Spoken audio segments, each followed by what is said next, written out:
வணக்கம். இந்த நேரத்திற்கான தலைப்புச் செய்திகளை பார்க்கலாம்.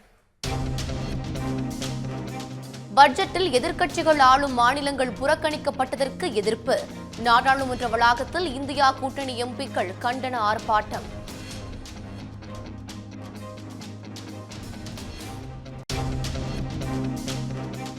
தோற்கடித்தவர்களை பழிவாங்குவதில் குறியாக இருக்க வேண்டாம் என்று எக்ஸ் தளத்தில் முதலமைச்சர் மு.க.ஸ்டாலின் பதிவு.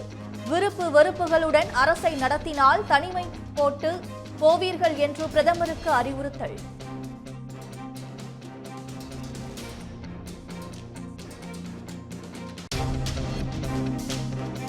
நீட் தேர்வை ரத்து செய்ய கோரி மேற்கு வங்க சட்டப்பேரவையில் தீர்மானம். பழைய முறைப்படி மருத்துவ மாணவர் சேர்க்கையை நடத்த வலியுறுத்தல்.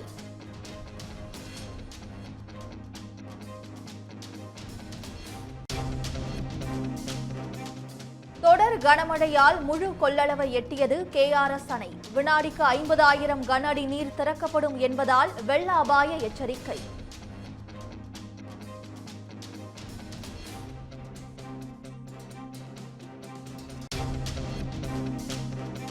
செந்தில் பாலாஜி வழக்கில் அமலாக்கத்துறைக்கு உச்சநீதிமன்றம் கண்டிப்பு. 67 கோடி ரூபாய் பண பரிவர்த்தனை நடந்ததற்கான ஆதாரம் எந்த கருவியில் இருந்தது என்பதை நாளைக்குள் தெரிவிக்க கெடு.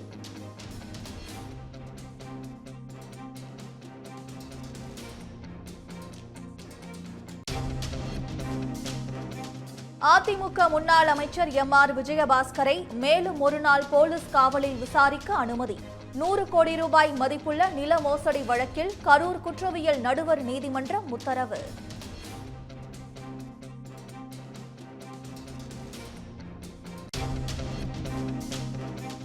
தேர்தல் தோல்வி தொடர்பாக அதிமுக நிர்வாகிகளுடன் எடப்பாடி பழனிசாமி 2வது கட்டமாக ஆலோசனை. தேனி தொகுதி நிர்வாகிகளின் கருத்துக்களை கேட்டறிந்தார்.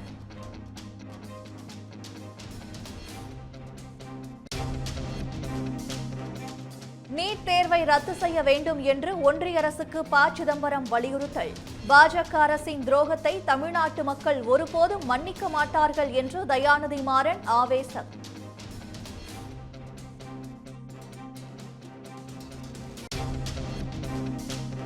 பட்ஜெட் எதிரொலியாக தங்கம் விலை 2வது நாளாக சரிவு. சென்னையில் ஆபரண தங்கம் சவரனுக்கு 480 ரூபாய் குறைந்து 51,920 ரூபாய்க்கு விற்பனை.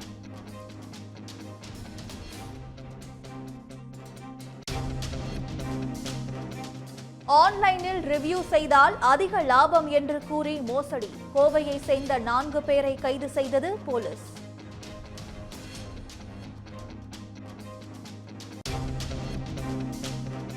விளைபொருட்களுக்கு குறைந்தபட்ச ஆதரவு விலையை உறுதி செய்ய சட்ட அங்கீகாரம். ஒன்றிய அரசுக்கு அழுத்தம் கொடுக்கப்படும் என விவசாயிகளிடம் ராகுல் காந்தி உறுதி. பட்ஜெட்டில் தமிழ்நாடு உள்பட எதிர்க்கட்சிகள் ஆளும் மாநிலங்கள் புறக்கணிக்கப்பட்டதை கண்டித்து டெல்லி நாடாளுமன்ற வளாகத்தில் இந்தியா கூட்டணி எம்பிக்கள் போராட்டத்தில் ஈடுபட்டனர். பட்ஜெட்டில் தமிழ்நாடு உள்பட எதிர்க்கட்சிகள் ஆளும் மாநிலங்களுக்கு எவ்வித அறிவிப்புகளும் இல்லை. இதற்கு தமிழ்நாடு முதலமைச்சர் மு.க.ஸ்டாலின் உள்ளிட்ட எதிர்க்கட்சியினர் கடும் கண்டனம் தெரிவித்துள்ளனர். இந்நிலையில் இந்தியா கூட்டணி கட்சி எம்பிக்கள் நாடாளுமன்ற கூட்டத்தை புறக்கணித்து போராட்டத்தில் ஈடுபட்டனர். ஒன்றிய அரசையும் நிர்மலா சீதாராமனையும் கண்டித்து அவர்கள் முழக்கங்கள் எழுப்பினர். எதிர்க்கட்சித் தலைவர் ராகுல் காந்தியும் சோனியா காந்தியும் ஆர்ப்பாட்டத்தில் கலந்து கொண்டனர்.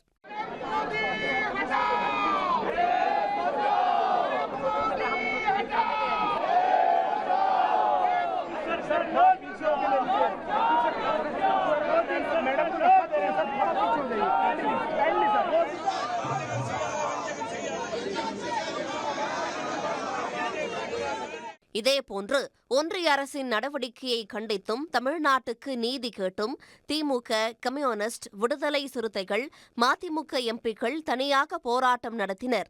அதில் சிலர் கருப்பு சட்டை அணிந்திருந்தனர்.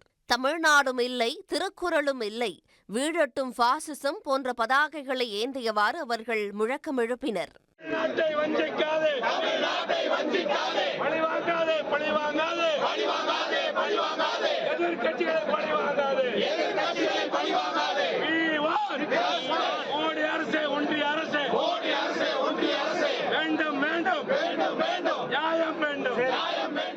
இந்தியா கூட்டணி எம்பிக்கள் நாடாளுமன்ற வளாகத்தில் போராட்டம் நடத்திய காட்சிகளை முதலமைச்சர் ஸ்டாலின் தனது எக்ஸ் தளத்தில் பதிவிட்டுள்ளார்.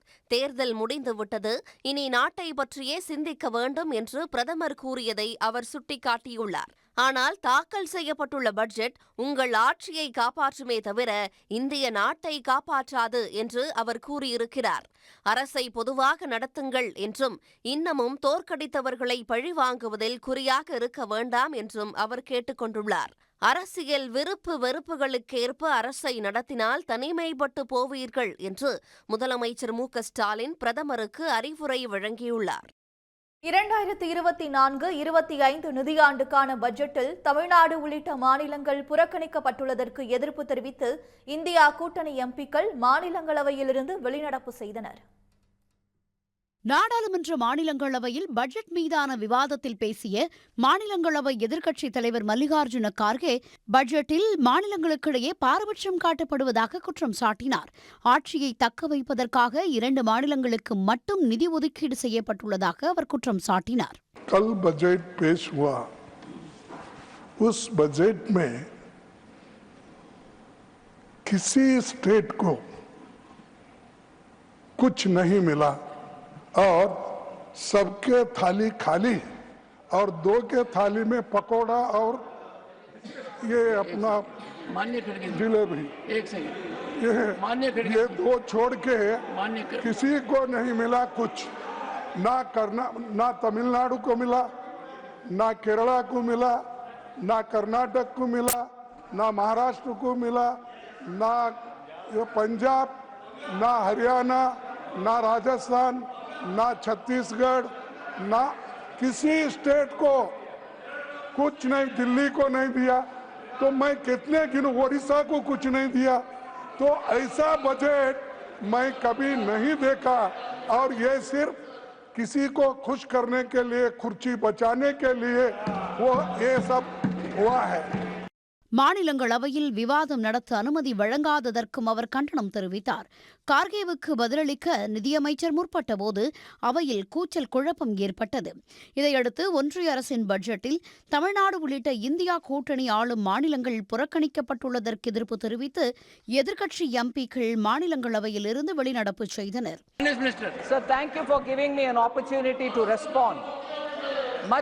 I respond, they would like to make a lot of noise and go away. In the true spirit of democracy, they don't even want.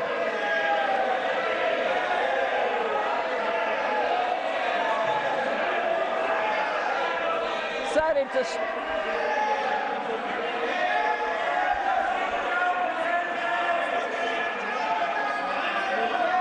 Nothing will go on record.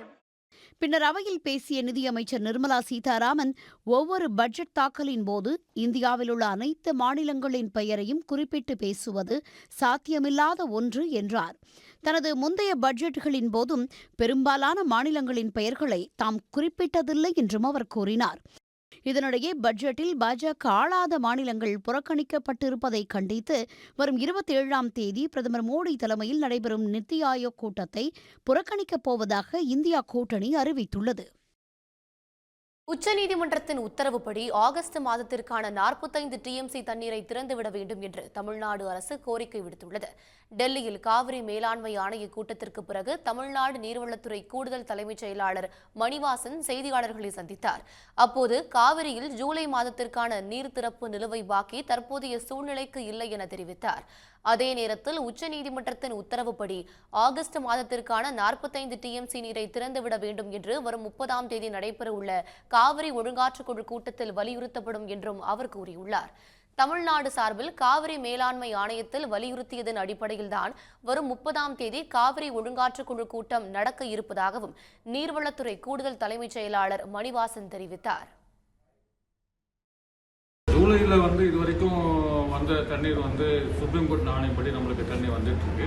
அதை விட நம்ம நிப்பாட்ட முடியாது. வருங்காலங்களில் இந்த மந்த் எந்த வரைக்கும் தண்ணி வரணும். அதை விட முக்கியமாக தொடர்ந்து அடுத்த ஆகஸ்ட் மாதம் 45 டிஎம்சி போல நம்மளுக்கு வர வேண்டிய நீர் இருக்கு. ஸோ அதையும் வலியுறுத்துறது கொடுத்த முக்கியமான கோரிக்கை நம்ம வச்சுருக்கோம். ஜூலையில் பேக்லாக்லாம் இப்போ இது வரைக்கும் அந்த தண்ணீர் அடிப்படையில் இது வரைக்கும் சுப்ரீம் கோர்ட் அடிப்படையில் தேவையான நீர் அடைச்சு